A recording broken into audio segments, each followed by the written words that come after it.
Okay, here we are in the sun. Squeaky windsock in the frame. If you're familiar with that, if you're not, and you hear some squeaking, it's not the car, it's the windsock.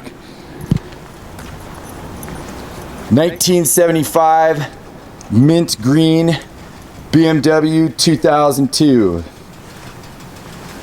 This car spent the majority of its life in California. We have records going back to the original purchase document. I got it from a collector in Texas that likes unique colored 2002s. It's, other than H&R suspension, 3-spoke steering wheel, a slimline exhaust, it's pretty much a stock example, and importantly, it has all emission controls intact. So you can register this car in California and have it be CARB compliant. So the most obvious modification it has, in addition to what I've said, is it has the small European bumpers. It does have the original US impact bumpers, and when these were installed, we left the holes for the impact bumpers. So you can retrofit those.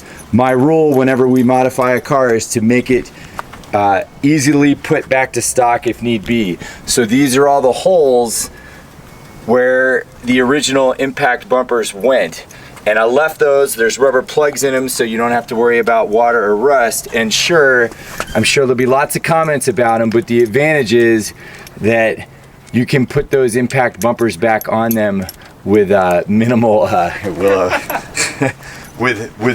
minimal work, or if you want, you could weld those over. But I'd rather not change the car in that way. I want to leave it up to the new owner in order to do that. So we'll get some close-ups now. Slick top, no sunroof, new windshield.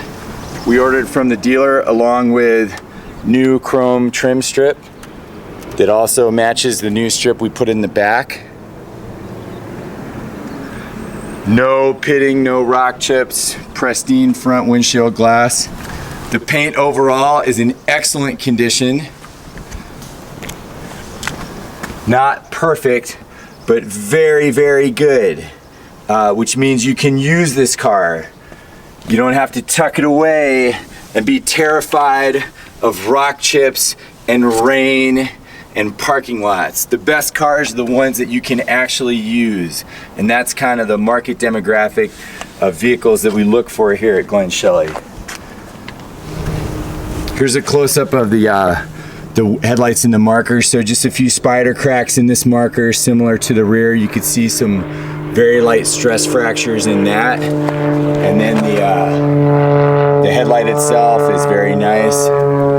The passenger side headlight, very nice sealed beam headlight. And then this turn signal is much crisper than the other side, but on the passenger right front marker, again, some spider cracks. You can see a little bit of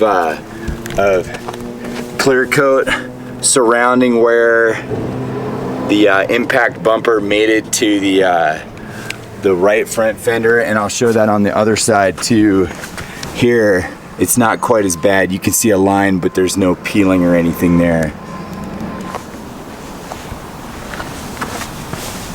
Get a close-up of the wheels.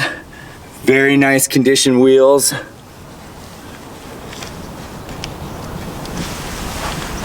There's a few door dings along this chrome strip. I'll just do a flyby and you can see all the imperfections on it. Some more on the other side. There's a bit of a rock chip here, or just chipping from people opening the door. Little impression here. I'll just wrap around the whole way while we're focusing on this.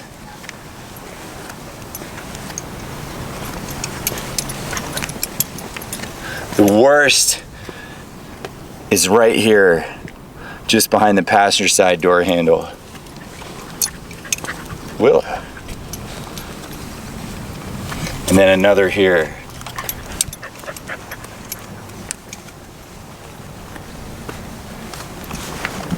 So picking back up where we left off, I'll zoom out a little bit.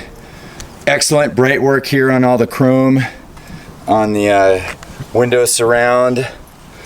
Little bit of degradation along this trim piece here. You can see the door seal is the window seals, older rubber, has some dry cracking. I wouldn't necessarily drive this through a high power car wash, but I wouldn't do that with any 2002. And then moving along, we'll get the lower belt line. Rear wheel, again in excellent condition. Just a little bit of pitting in the chrome, but clearly the centers have been repainted or powder coated at some point. Moving around to the back.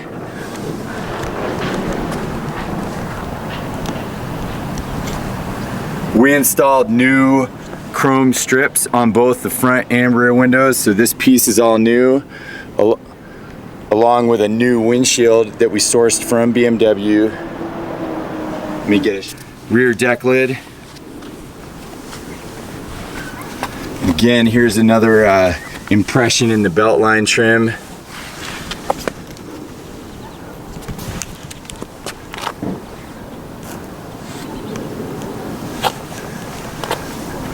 Some spider cracking here in the rear marker lens.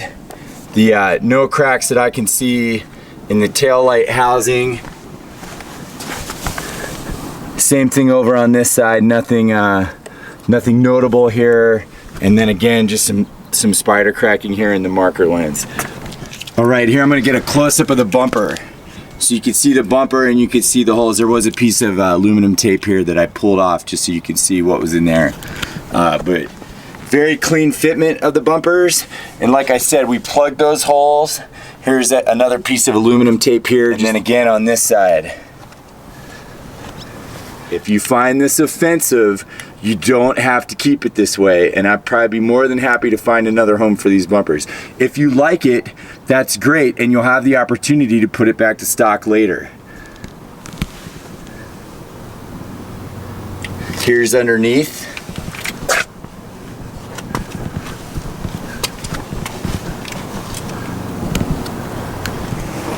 Moving along to the passenger side, you can see some paint chipping in the rash guard here. Clean metal underneath, there's no rust there. BMW filler cap with the BMW logo correct. Horizontal position with the logo on top, that's how I like to see them. Rear window bright work, or excuse me, passenger side window bright work looks very nice. Again, there's a little bit of degradation in this trim strip here. And again, looking at the window seal, it's fairly dry rotted. So bear that in mind if you go driving through any car washes. Door handle. We'll come back and we'll do the lower side.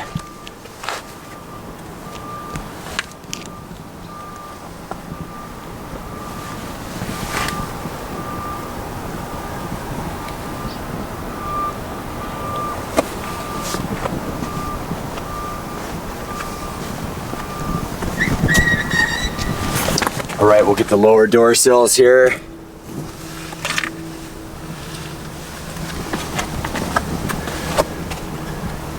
Rear wheel.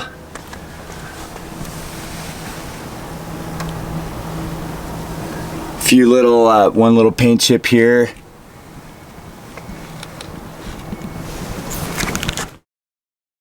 All right, here we have the 2002 in the shade. The light's a little bit flatter. And I'll be able to point out some things that you can't readily see in the sunshine. The first, there's a paint chip here, and then another one here. There is a paint chip here on the roof and another one there. And then there's a very faint depression, like somebody set a box or something on the roof right here. Try to do a flyover of that.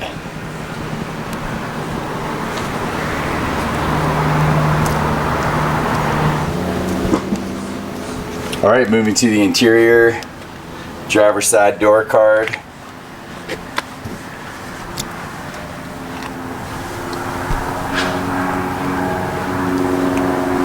Here's the underside of the door. I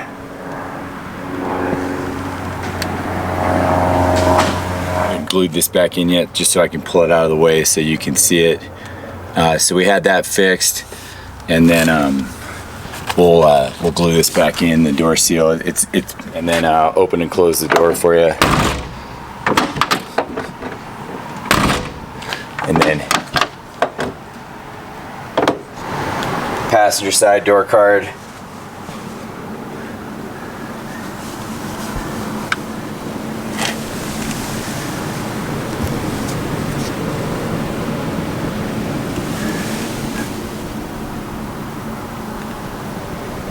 And then I'll open and close this one.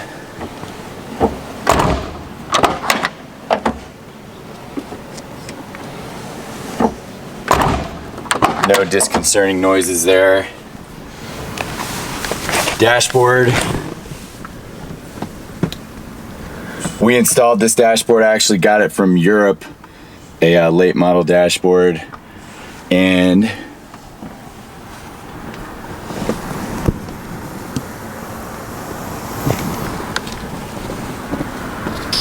it is virtually crack free. The only crack is here.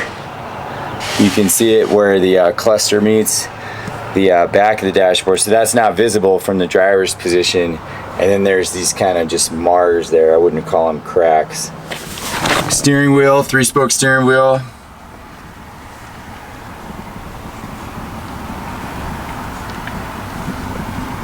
Gauge cluster.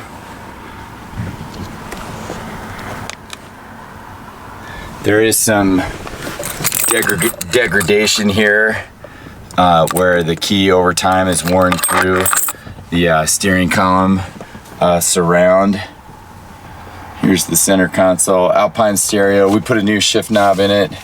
There's one little crack here in the lower part of the shifter surround, and then there's a tear here in the carpet. Cocoa floor mats. Definitely a lovely defining element of the interior. Underneath, the carpet looks good. I'll pull those out for you. So here we have the carpet underneath the floor mats in good nick. Few cracks in the driver's side foot bottom panel, and then again there's a little tear here that could easily be glued back in.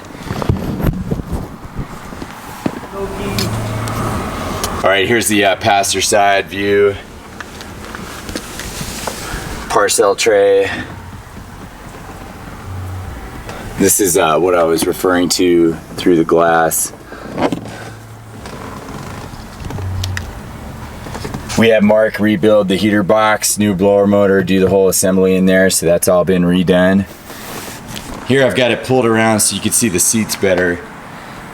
The front seats have been recovered and are in very, very good condition, nice and soft, and lots of padding underneath. You can see some separation here of the rear cover. The back seats are original, so you can tell these are original. It's a good match, but obviously these are quite a bit older. There is one tear here, and then another up here. But those are the only notable imperfections in the rear seat. Moving over to the driver's seat.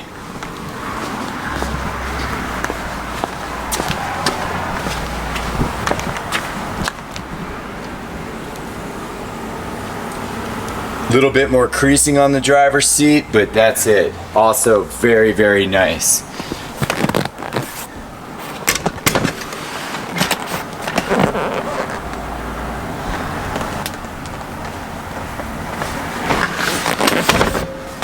The headliner has a little bit of staining here on the sides. There we go. Get the camera to meet her correctly. But overall, the headliner is very good. No sunroof mechanism to worry about not working. Plus the added rigidity of a slick top. Here's the trunk with the floor panels removed. You can see the fuel line that Mark did, along with the repair that we did to the spare tire well, which involved grinding down some superficial corrosion, treating it with rust inhibitor, and then painting it in mint green.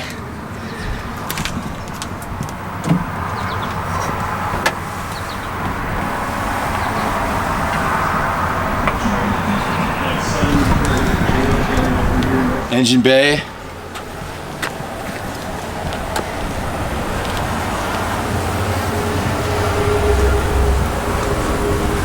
The underside of the hood.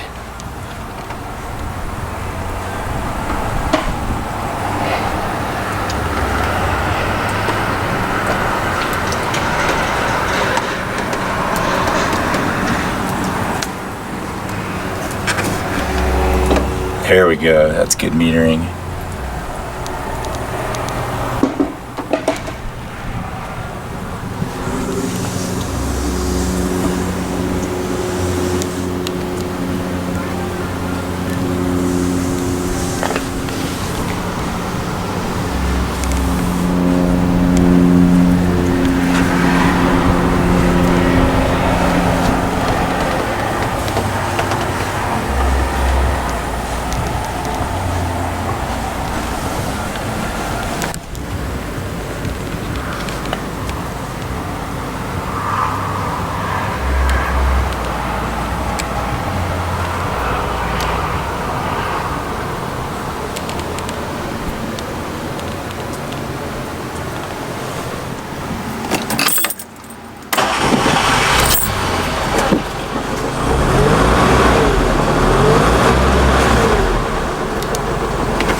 So one important thing about this car, as I said before, is it has all of the emission controls are intact and functional.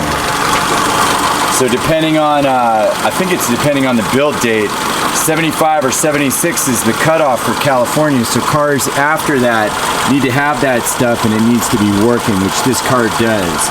So it's eligible for the California market. So I'll go ahead and mount up the camera and we'll do a driving video.